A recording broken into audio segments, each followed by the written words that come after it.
Hello, everyone, and welcome to this special episode of Lunch Break Science in partnership with the Bay Area Science Festival. I'm Ariel Johnson with the Leakey Foundation, a nonprofit dedicated to supporting human evolution research and sharing discoveries in programs like this. We are very excited to help the Bay Area Science Festival, Northern California's largest education event, celebrate their 10th anniversary sharing the wonder of science. This week, they've got a great lineup of virtual events for all ages, so be sure to check out their programs. You'll find a link to their events calendar in the chat.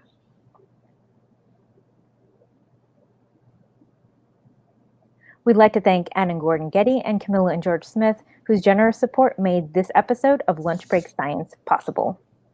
Here with us today is Leakey Foundation grantee, Dr. Catherine Markham. Catherine, thank you so much for joining us. It's my pleasure. I'm excited to be here. Catherine is joining us from Stony Brook, New York, where she is Associate Professor of Anthropology at Stony Brook University. She also studies wild baboons at Amboseli National Park in Kenya as part of the Amboseli Baboon Research Project.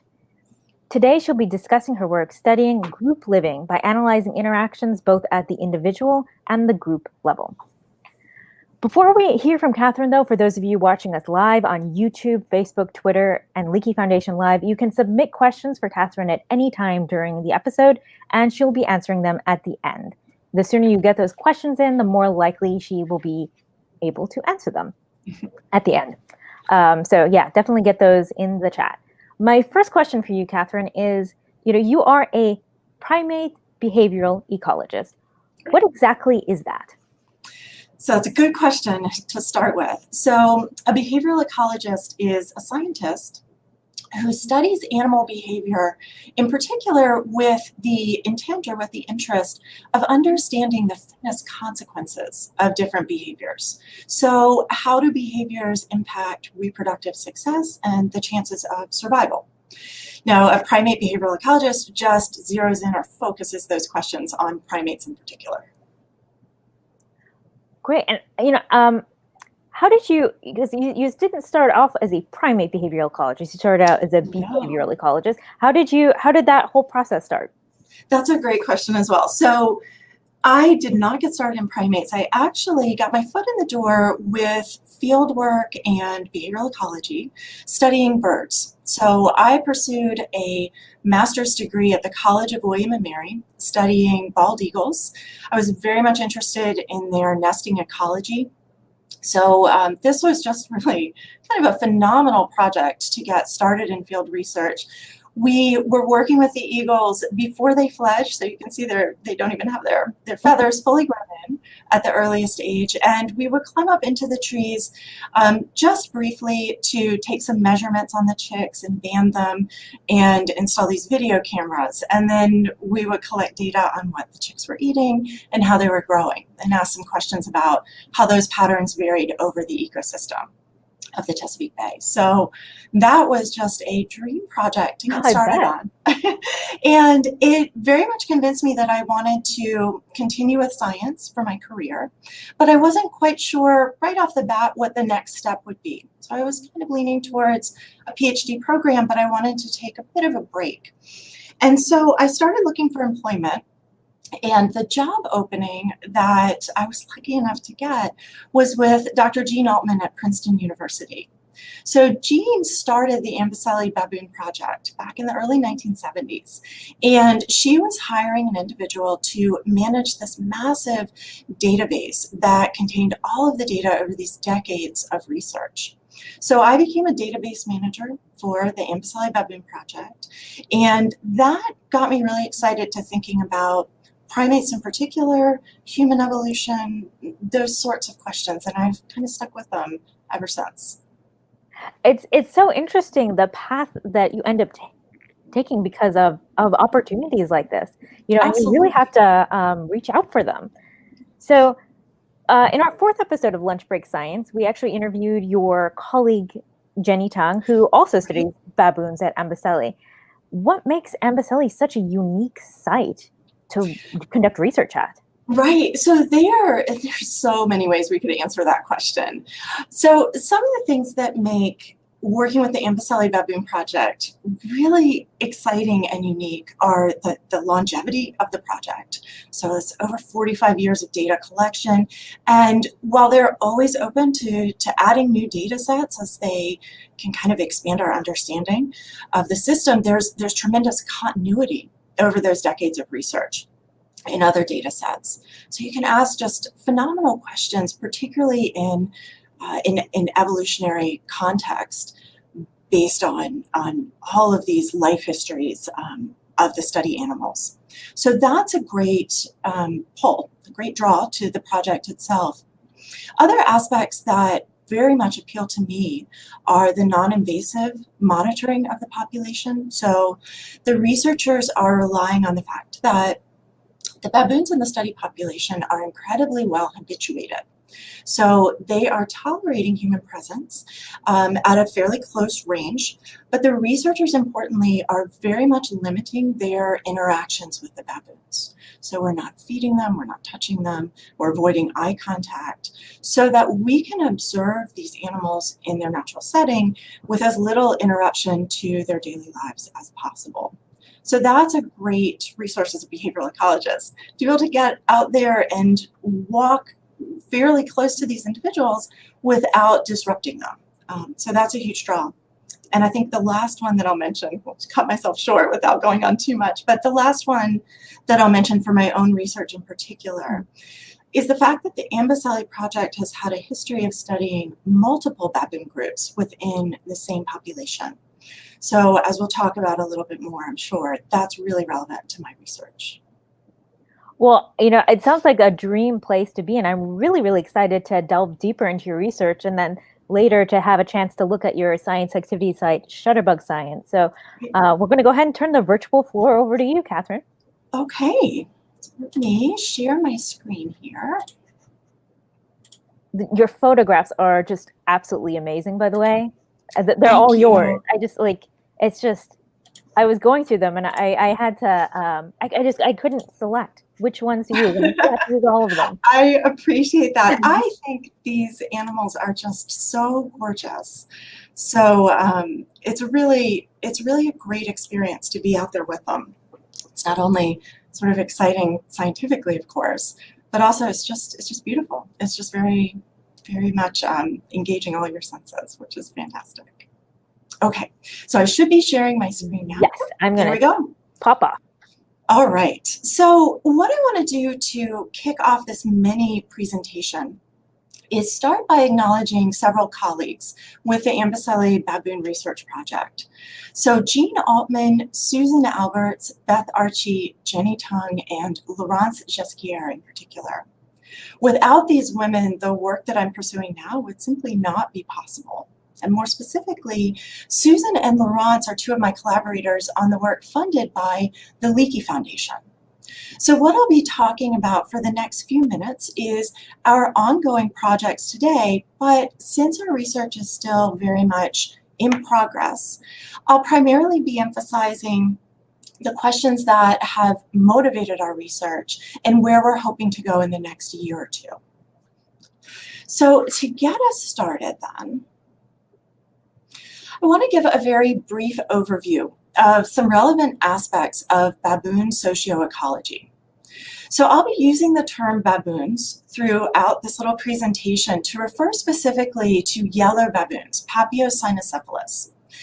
Baboons are highly social. In fact, they're obligated to group living, and they live in cohesive multi-male, multi-female social groups that range in size from as few as around 20 individuals to over 100 individuals. And an important aspect of baboon socioecology that's relevant to my own research is that the group size variation from 20 to 100 plus exists both between and within populations. Now, the Papio genus is distributed throughout much of sub-Saharan Africa, but as we were just talking about a moment ago, the population of yellow baboons, which are the focus of my research, are in the Amboseli Basin of Kenya.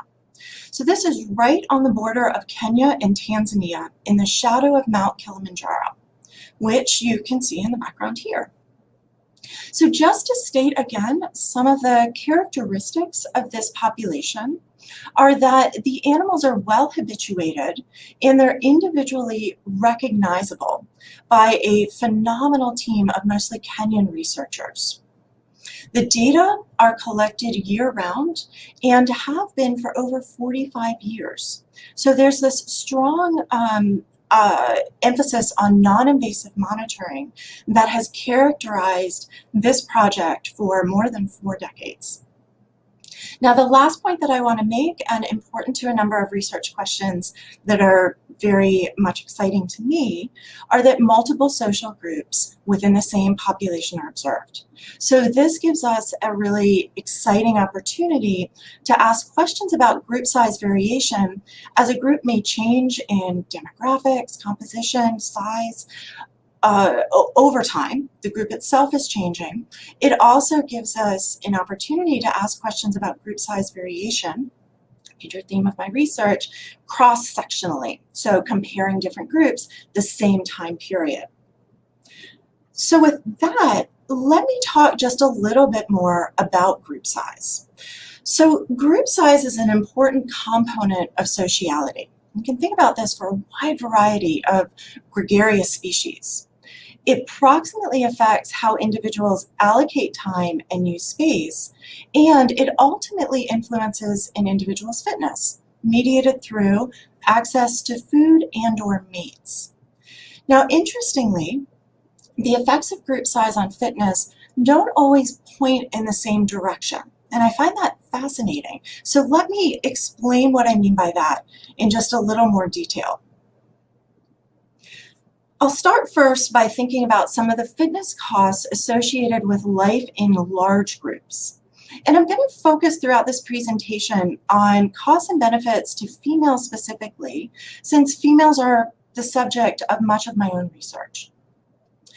So we know from previous studies that interbirth intervals, this key metric of female reproductive success, is significantly and positively predicted by group size. In other words, females in larger groups have slower reproductive rates.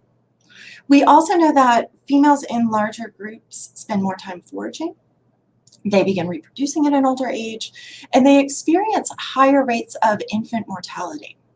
So what's driving all of this? Well, my colleagues and I posit that these costs are all linked to competition within groups, individuals within a group competing with their group mates. So in other words, it has to do with the high price you pay for living in this close spatial proximity to others. Now, if I just told you this information and said, you've got a choice, you're a baboon on the landscape, do you want to live in a large group or small group? We might say large groups sounds like a very costly place to be. I'll choose a small group. And what's important to keep in mind is that there are also costs associated with living in small groups. So smaller groups are predicted to be more vulnerable to predation and attacks from conspecifics. Now we see the latter empirically demonstrated in Ambacelli baboons. Smaller groups are outcompeted by larger groups in group level interactions. And it's really only when the difference in group size between two competing groups gets to be quite small that the underdog or the smaller group has a chance of kind of reversing that trend, has a chance of dominating the larger group, just when the group size differences are almost negligible. So where does this leave us? What can we do to build upon these sort of interesting findings? Now, in my opinion, what we're seeing here is these pros and cons of living in both large and small groups. And the exciting question that emerges is asking how we can better understand the tension between these costs and benefits. How can we get at that in a wild population? Now, this is a really important question in anthropology because the emergence and evolution of group living is such a fundamental topic in our field. So my colleagues and I are hoping to further our understanding of this topic in our own lineage by studying extant primates living in an East African savanna ecosystem. Now, another question that we want to ask is very closely related to this. Namely, who exactly within the group is paying the cost for group size within large and small groups. So are these costs shared equitably, or is one rank class bearing more of the burden than another? And to really put this question in an appropriate context, what's important to keep in mind here is that baboons have very highly stratified societies. So for female baboons in particular, dominance is nepotistic, with daughters inheriting a rank adjacent to that of their mother. And a high dominance rank confers with it a whole suite of advantages. Okay, so I'll shift gears now. That's a lot of the work that has really kind of motivated us, has led us to ask some novel questions. And now I want to get into exactly what those questions are and how the Leakey Foundation is helping us further our understanding. So what we're embarking on now is research addressing these questions with one avenue of study dedicated to thyroid hormone analysis. So this is really exciting to me. Thyroid hormones are produced by the thyroid gland, and they are primarily responsible for metabolic regulation. So thyroid hormones are an important biomarker of energetic balance, which we can think about energetic balance as energy intake minus energy expenditure. And we've seen this as the subject of investigation in a wide range of different species. That's why I have these non-primates shown on this slide here. We've seen this pursued in so many different animals just in the past couple of years, particularly as it has become more well known to non-invasively study thyroid hormones in different populations. What is particularly exciting about this new avenue of research is that it's historically been incredibly challenging to measure energetic balance in wild animals. And this is particularly true if you're interested in large data sets collected over long time periods, and you're placing a premium on non-invasive research, as we do in Ambicelli. So thinking of ways that we can study thyroid hormones non-invasively is very important. And that is just what we're doing with funding from the Leakey Foundation as well as NSF. We're looking at thyroid hormone metabolites that are left in fecal samples that we can collect from adult females within our study population.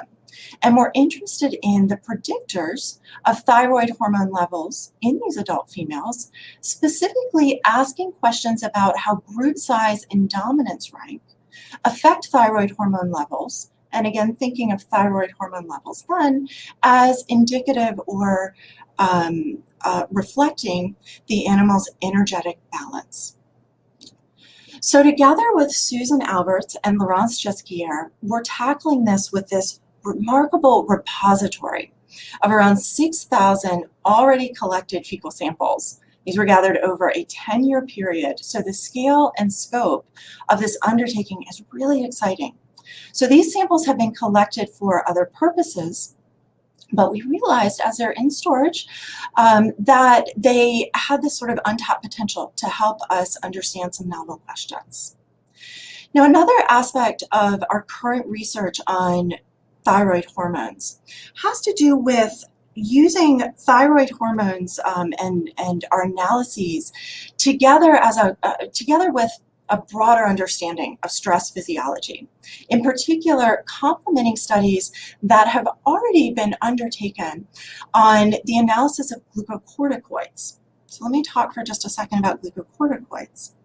So glucocorticoid excretion can be stimulated by energetic stress as well as by psychosocial stress. So this means that interpreting the source of elevated glucocorticoids can be challenging. Now that said, there has been some absolutely beautiful work on glucocorticoids put forth by the Ambicelli Baboon Project as well as many other primate species. But we just can't quite distinguish whether the sources of elevated GCs come from energetic versus psychosocial stress. So by comparing in the same sample collected from a given individual, glucocorticoid levels with thyroid hormone levels, which are a much clearer metabolic signature, that gives us the opportunity to finally disentangle some of these questions that have been plaguing us for quite a while. So we're excited to be pursuing that. Now, the other study that I just want to touch on briefly has to do with understanding energetic expenditure in these female baboons in Ampicelli. We've got funding from the Leakey Foundation and Stony Brook University to pursue this endeavor. And what we're doing here is focusing on rank effects specifically on energy expenditure in female baboons within the study population. And we're gathering our data using accelerometer collars.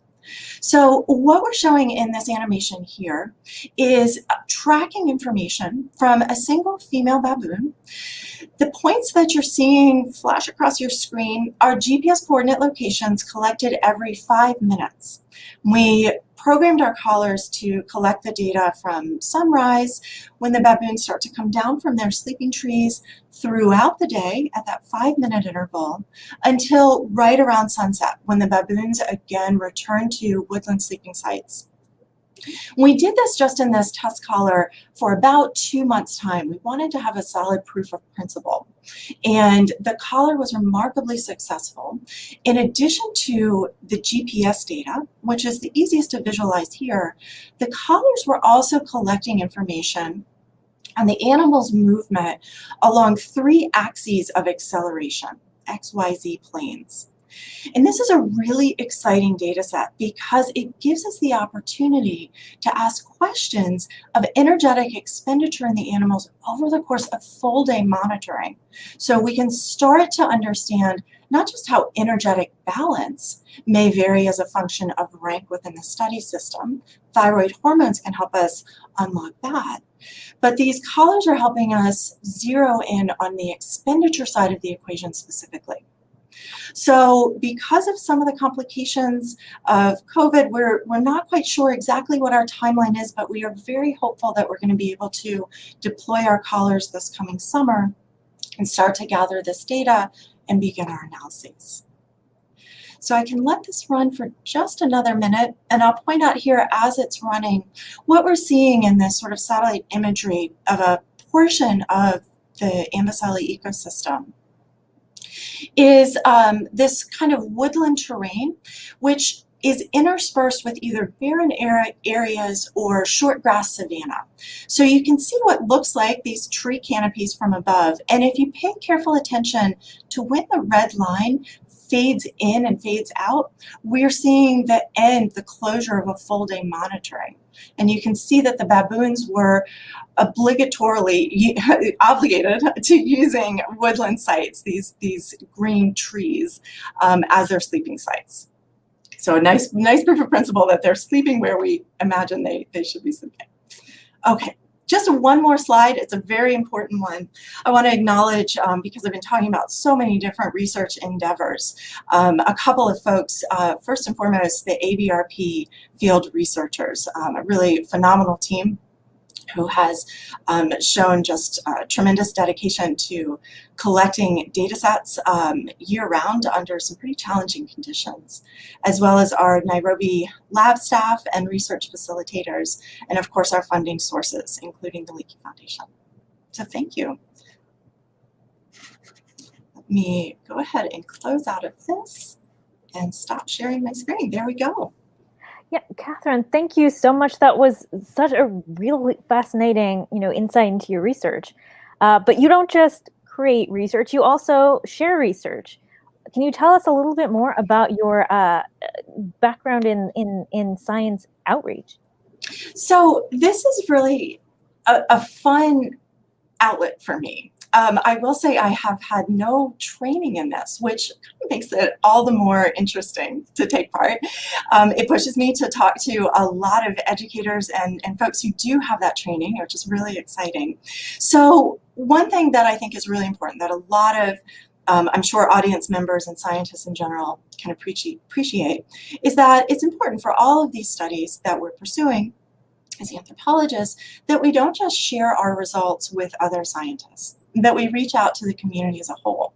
Now for me, I've always been particularly excited whenever I have that outlet or that opportunity to target younger children in particular. I find that to be really exciting, a lot of fun. And so a lot of the outreach activities that characterize my lab group are targeting this K through 12 age group in particular. So we're going to be featuring several of the different activities in that for K through 12. Good. For those of you who have youngsters at home or in your lives, these are some really great ways to nurture budding scientists from the comfort of home. So, important these days. Oh, absolutely. We've shared a link to Shutterbug Science, your science activity site, or Catherine's science activity site, in the chat. The first activity we are going to talk about is your downloadable field guide coloring books. So these are amazing. This one in particular is on East African animals, featuring all our favorite animals, along with some fun facts about each. I especially love that you feature scientific terms and their definitions in the back, as well as you have a Swahili version as well. So that's really cool. Yes. So this was a really fun project. This was actually one of the first ones that my students and I tackled. And I should say that this Shutterbug Science endeavor is really collaborative with a lot of different individuals. In terms of students, we have both undergrads and graduate students contributing different activities, either helping us think of the materials to post online, and then ideally also helping us share those activities. So we got on occasion to be kind of right out there with the kids and go to different schools and see how the activities work and how can we refine them, what's exciting, what's fun. So as I started talking with some of the students here at Stony Brook, one of the interests that we had was how we can get our kids here on Long Island excited about the wildlife in their backyard. And we thought a really fun way to do that would be to give them sort of a children's version of a field guide. So just talk about some basic information about the natural history of animals they might run into here on Long Island, or more broadly in New York. So we started putting together the coloring book and thinking about some terms we could teach the kids. And then we got to thinking a lot of us are doing research in East Africa. So let's make a similar book on East African mammals. And then finally, thanks to Kate Thompson, who is a graduate student here at Stony Brook in the IDPAS program, we started to adapt it one step further and think about, let's translate it into Swahili so that it is readily accessible to kids in Kenya and Tanzania, East Africa broadly. That is really great. And I believe you said you also, when you're in the field, will print them out and bring them to students in Africa. Oh yeah, it's great. It's low cost. It's something that we were able to put together by looking for free resources online, and then we can photocopy and share with the kids without a huge expense. And hopefully it's something fun to kind of facilitate going into schools and working with those kids. Yeah, I mean, I feel like when I saw them, I'm like, I kind of wanted to sit down and color them. I love that. I do too. At a lot of our outreach activities, we have them. We have Crayola crayons on the table, and without fail, I'll at some point get hands-on with it too. Start coloring in the animals.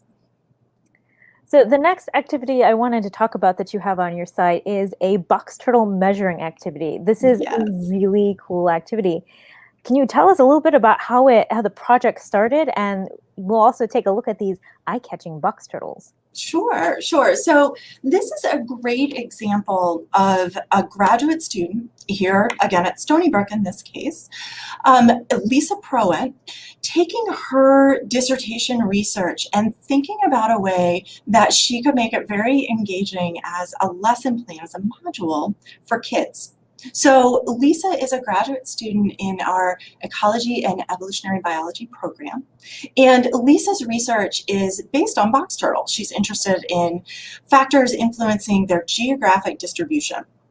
So for a lot of her data collection, what she and her field team are doing are going out to various sites around Long Island and looking for box turtles. And whenever they would find one, they would collect some basic measurement data, sex the individual, try to age the individual. And she would also take these photographs of the box turtles, and they are just beautiful. So this variation in color patterns and the color itself is really striking. So what this activity is designed to do is to give kids the opportunity to get hands-on in measuring turtle shells. We have scaled the turtle shells so that they print out in true to life size, so the kids can get some basic hands-on experience measuring, plotting, graphing that information. They can also learn how to sex and age the turtles. And then what we hope they're going to walk away with on some level is just an appreciation for the beauty of these animals, and maybe asking questions about what drives that color variation or pattern variation, and seeing where that takes them. It really is. It's such a clever way, because you don't know what you can do with the photos you collect from the field, and it was a really clever use of them. Oh, I'm so glad you like it. Yeah, well, and it is, with so many of us kind of stuck at home, and unable to kind of get out and do some of those hands-on activities, out in the wild. It's really cool to be able to have something like this. That's great. So the last project I want to talk about is one that you actually created, which is Papiopoly. That's right, Papiopoly. I've been worried about saying it wrong. But you got it. You nailed it. Nailed it. Which is a baboon-themed Monopoly board. It is so thoughtfully put together and really gives a sense of what Amboseli is like. I was studying the board, and there was one question I had right off the bat. Is go to the mechanics really like go to jail? It can be in remote areas. Your field vehicle breaks down. Boy, that's rough. That can set you back, and it feels a bit like jail as you're waiting for that car to get repaired. Oh, I bet. Yeah. So what we did with this was sort of take a look at the Monopoly game board and think about the Amboseli landscape. And I started to put this together right around the end of my dissertation research, which was very much focused on understanding the landscape in Amboseli through the eyes of baboons. So thinking about where they sleep, where do they forage, what water resources are they using, and how are we studying them? So sort of how do we layer our needs on top of theirs? And it was a lot of fun to kind of take that learning, that education that I'd had throughout the years of my dissertation research, and look at a classic Monopoly board and think about where can I draw these sort of similarities or overlaps. So that's really what motivated it all, and it worked surprisingly well, I think, to think about real estate in a Monopoly framework. I know. I immediately was drawn to being curious about what the highest real estate was, and I looked at the board and I found it, and then I actually looked up the place online, which is Tortillas Camp Lodge, and it's like this amazing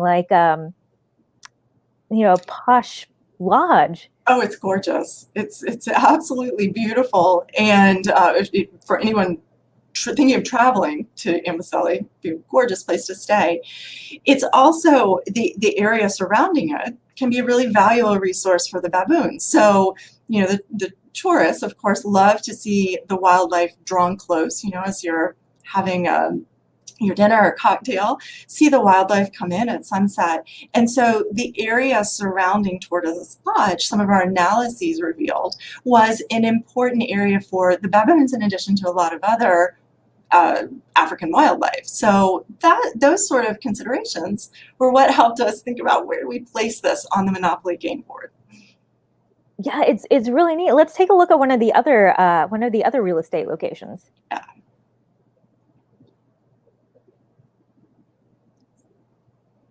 I'll let you pronounce. I don't know. That's okay. So we have, for the railroad locations, we have different hills that are major landmarks for us in the study area in Amboseli. So this is a photograph of one of those hills. It's Nato Suedo Hill. So Amboseli, for the most part, is really a flat, open landscape. And that's great for a lot of the questions that I ask, because that sort of openness of habitat makes it really easy for us to see the animals and for these tracking collars to work at their maximum efficiency.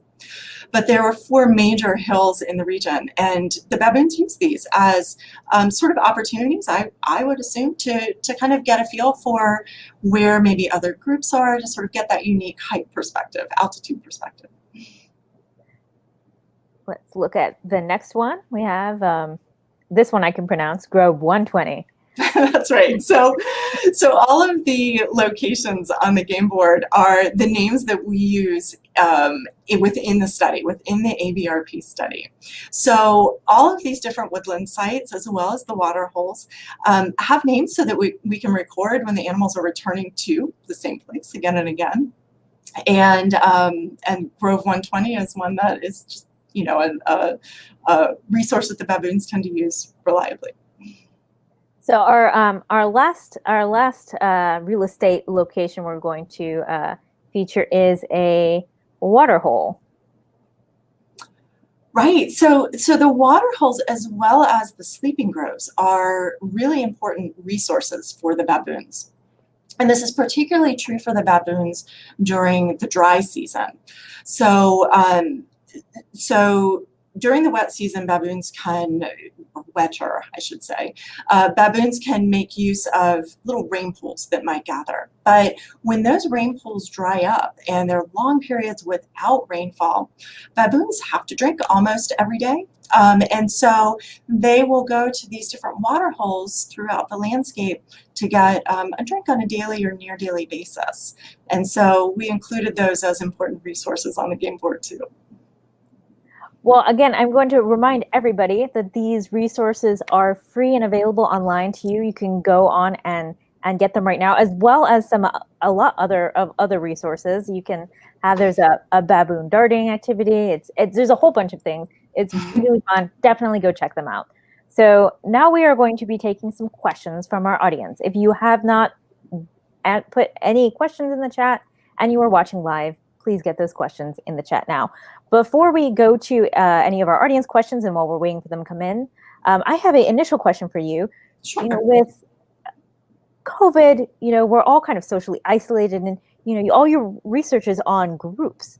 What can we kind of learn from baboons about group living? About group living in a COVID context, I think, and I sort of hate to say this sometimes, but there's a truth to it. A lot of the research that I pursue is really focused on competition. Now, there's beautiful research focusing on cooperation in baboons and other primates as well. I just have taken the competition angle as kind of a major theme for my studies, and I think we can learn a lot about competition and the sort of scramble to get resources and who does dominate and what factors influence that. That's a lot of what we're studying. Toilet paper and hand sanitizer? Yes, yes, toilet paper, hand sanitizer, 100%. Would that be scrambling, or would that be? Good. So there's kind of in behavioral ecology, we think about these different types of competition, a lot of ways we can kind of analyze it and discuss it. We can talk about scramble and contest competition. So scramble competition is competition where a resource is not monopolizable. So you could think about sort of grass on an African savanna and the grazers trying to access that. So it's sort of first come, first serve, plays a big role in primate competition, baboon competition. Contest competition is when you can get your hands on a resource. It's mine and it's not yours. So I would say that this competition for that toilet paper is contest. If I've got it in my hands, I'm not going to let go. Somebody else needs to get their own. Okay, let's take our first question from the audience, because I know we got some coming in. How many generations have been studied since Jean established the site? And what is your favorite group or individual to follow? And that was Jean Altman. Oh, yes, Jean Altman. That is a fantastic question. And I am going to be honest, I actually don't know exactly how many generations have been studied. It's been ongoing for almost 50 years. So there is just a tremendous amount of data. It's a beautiful data set to work with. But I don't have at my fingertips the number of generations. I can answer the second part of that question though. The favorite group for me to study is actually one that is no longer followed. It's a group that, the groups are fairly permanent over time, but we do see fissions and occasionally fusions, and then some groups are dropped from the study for a variety of reasons. But my favorite group to study during my dissertation was Omo's group. Omo's was the smallest group in the study system. It had one adult male and several adult females, and then some baboons that were younger, and I just enjoyed it. I think for me at that stage of my career, especially, still learning how to study primates and understand the dynamics, the fact that the group was so small made it feel very inclusive. I felt like I was sort of appreciating the breadth to a better extent of what was going on in the group, as opposed to the larger groups where you just have a sense that individuals are maybe behind those shrubs, and you might sort of lose track and certainly not know the intricacies of what's going on. So I like to own this group. Let's take the next question from the audience. Can thyroid hormones be studied from these fecal samples? Oh, so another really good question. So absolutely. So that is really what has motivated us asking questions of thyroid hormones in this population, is the fact that our study is analyzing thyroid hormone levels non-invasively by looking at the metabolites in the fecal samples. So if you are trying to ask questions about thyroid hormones without that opportunity, you would really be kind of hard-pressed to do anything so non-invasively. So you could do blood draws, for example, but you'd never get the scale and scope, and you would really sacrifice habituation for sure to get that hands-on with the animals. Was that a question or no, it wasn't. Let's pull up our next question. The dots from the GPS tracker are the dots that are 5 minutes apart? If so, then why are some of the distances from dot to dot greater? Okay, so that's a great question as well. So yeah, as I said, that little animation, we're hoping to get much more data along those lines. That was our test trial, and so we were just testing the functionality of these collars in our study environment, and we programmed them to collect the data every 5 minutes. So the resolution was based on that temporal scale. So if the dots are separated by a greater distance, that just means the animal was moving faster. It was covering a greater distance in 5 minutes. So sometimes dots pile up on one another when the individual is maybe sitting in the same place foraging or grooming or sleeping, certainly. But as the individual is on the go, you see a wider spread between the dots. I think there's one more. Was there another question, or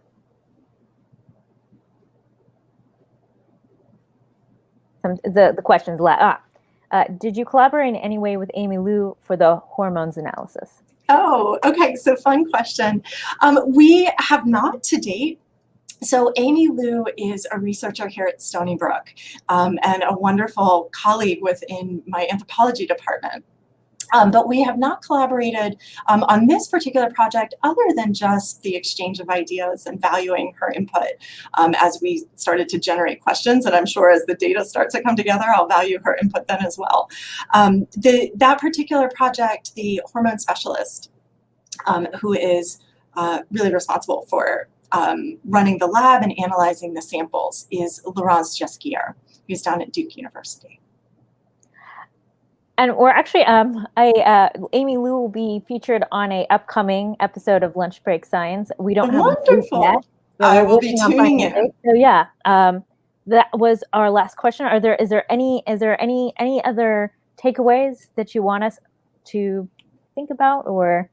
Well, I'll just add one last request if I can, and that is if folks are interested in checking out Shutterbug Science, this is really just something that, again, my students and I have enjoyed putting together, and we are very open to feedback. So if anyone uses the activities or has a background in education perhaps and can think of ways without necessarily even implementing them into their classrooms for how we can improve them, we are all ears. We would love to hear that. And we're also very open if somebody has an activity that they think would fit well with our interests and design and would give us permission to post it and adapt it to our framework, we would love that as well. Our goal is just to kind of give as much as we can back to the community, and if others are interested in joining in on that with us, we'd be thrilled. Well, yes, definitely check out Shutterbug Science. And again, thank you so much, Catherine, for being here with us today. It was really fun. Absolutely my pleasure. Thank you, Ariel. So you can visit us at leakeyfoundation.org to learn more about the Leakey Foundation, Catherine Markham, Shutterbug Science, and how you can help support research like Catherine's and educational programs like Lunch Break Science. Right now, all donations will be doubled by 2 generous donors, meaning your impact will be doubled. Our next Lunch Break Science episode will be on November 5th. The guest of that particular episode will be announced shortly. Be sure to check out the Bay Area Science Festival's activities and Shutterbug Science.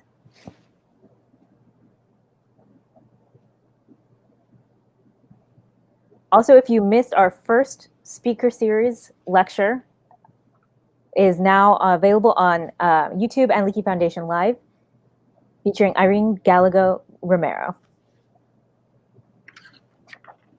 Still hungry for science and can't wait till November? Check out the Leakey Foundation's award-winning podcast, Origin Stories, available wherever you listen to podcasts. Leakey Foundation is made possible.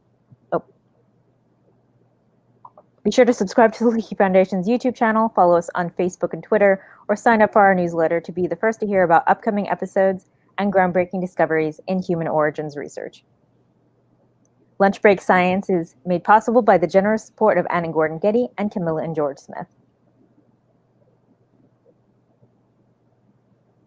Thank you all for taking a break from your day and feeding your brain with the Leakey Foundation. Until November, stay hungry for knowledge.